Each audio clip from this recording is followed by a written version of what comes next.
Bonjour, je m'appelle Xiaoyun Wang. Mes amis m'appellent Nuage. Mon français n'est pas très bon et je m'en excuse. Comme vous le savez sans doute, nous nous battons pour retrouver nos 4 grands corbeaux, Poe, Choco, Sky et Ocean.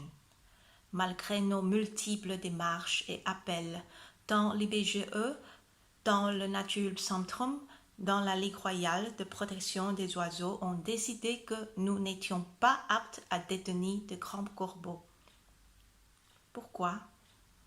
Nous nous occupions entre autres d'oiseaux en détresse et avions en quarantaine des pigeons destinés à l'abattoir, pour pouvoir les libérer selon nos croyances bouddhistes loin de la ville. Lors de la visite de l'IBGE, et bien que certains oiseaux étaient incapables de survivre dans la nature et sans aucun doute destinés à l'euthanasie, nous avons accepté de les laisser partir sans discussion. Nous avions choisi d'être moral plutôt que légal, et nous ne pouvions pas lutter contre la dizaine de personnes présentes. Par contre, et malgré notre coopération complète, les personnes présentes ont décidé de faire un exemple. Nos 4 grands corbeaux ne pouvaient pas rester, nos demandes pour placer nos oiseaux refusées. Bien qu'ils étaient des oiseaux d'élevage, bien qu'ils vivaient avec nous en parfaite harmonie, malgré les attestations de soins, les personnes présentes arrivaient avec une histoire déjà écrite et ont ignoré tous les éléments ne démontrant pas leur vue et choisi d'appliquer purement et simplement une loi destinée à la protection de la faune sauvage à nos oiseaux domestiques. Nos corbeaux sont, pour eux, des oiseaux sauvages et nous, des délinquants. Et ce bien que nous avons acquis le support de 2 des plus grands chercheurs sur les corvidés, attestant ce que nous avions répété plusieurs fois lors de leur visite. Non seulement nos corbeaux ne sont pas des oiseaux sauvages, mais qu'il s'agit bien d'être extrêmement sensibles et sont parmi les animaux les plus intelligents, autant que les chimpanzés ou les dauphins. Aux yeux de ces spécialistes internationaux, cette séparation est plus que néfaste au bien-être de nos oiseaux, et plus le temps passe, plus les dégâts psychologiques seront importants.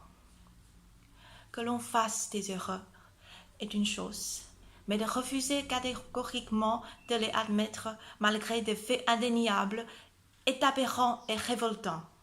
Oublier sa responsabilité morale et laisser tant des êtres humains que les animaux dans une situation de désespoir ne correspond pas à mes attentes d'une application juste et mesurée des lois. Nous parlons de personnes censées connaître les oiseaux et posséder une démarche scientifique. Mais les faits sont simplement ignorés pour des opinions douteuses et sans fondement. À ces personnes, je voudrais raconter une histoire au sujet de mes oiseaux sauvages. Poe avait cette habitude de chercher et collectionner des cailloux dans sa volière. Il creusait des traits de petits cailloux qu'il regardait ensuite avec attention.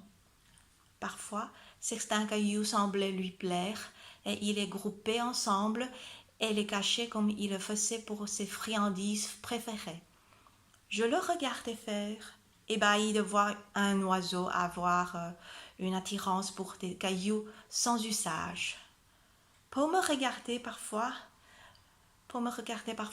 l'observer, étonné de me voir si surprise, après être allé rendre visite à mes parents et laisser nos enfants à plumes aux soins de mon mari pendant 2 semaines, mon retour fut un flot constant d'attention de mes amis corbeaux. Poe était le plus intransigeant et ne voulait plus quitter mon bras, demandant sans cesse des câlins et essayant même de dormir avec moi. Ils m'avaient tant manqué. Et je leur avais tant manqué. Le jour suivant, alors que j'étais dans la volière avec eux comme d'habitude, Poe a été prendre un de ces cailloux dans sa collection cachée. Il me regardait l'observer, il avait l'air heureux de me voir le regarder, et il avait quelque chose d'inattendu. Il est venu me mettre ce caillou sur mes genoux. Je n'avais pas compris tout de suite. Je le savais intelligent, mais je pensais à un nouveau jeu. Je pris ce caillou et lui remis dans son bec. Il s'agissait d'un de ses plus précieux cailloux qui cachait à grands frais déjà depuis plusieurs mois.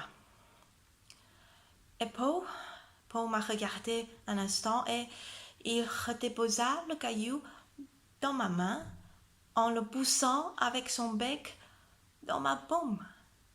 Il fit ensuite quelques pas en arrière et me regarda. Cette fois, je compris. Il venait de m'offrir un de ses cailloux favoris. C'est peut-être idiot, mais ce simple caillou est le plus beau cadeau que l'on ne m'a jamais fait. Voilà, monsieur, c'est qu'un oiseau sauvage peut faire et peut offrir. Voilà ce que vous nous avez pris. Des êtres incroyables qui nous considéraient comme leur famille, me confiant, et au final, mes enfants. Peut-être des animaux sauvages, mais tellement plus humains que vous et vos lois. Vous ignorez tellement sur ce que vous pensez protéger.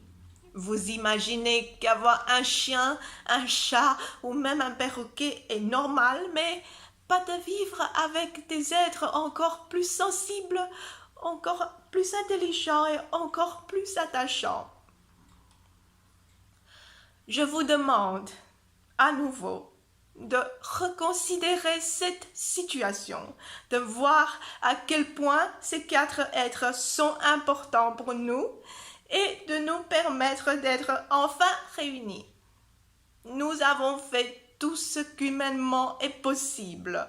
Faisons autant maintenant, s'il vous plaît.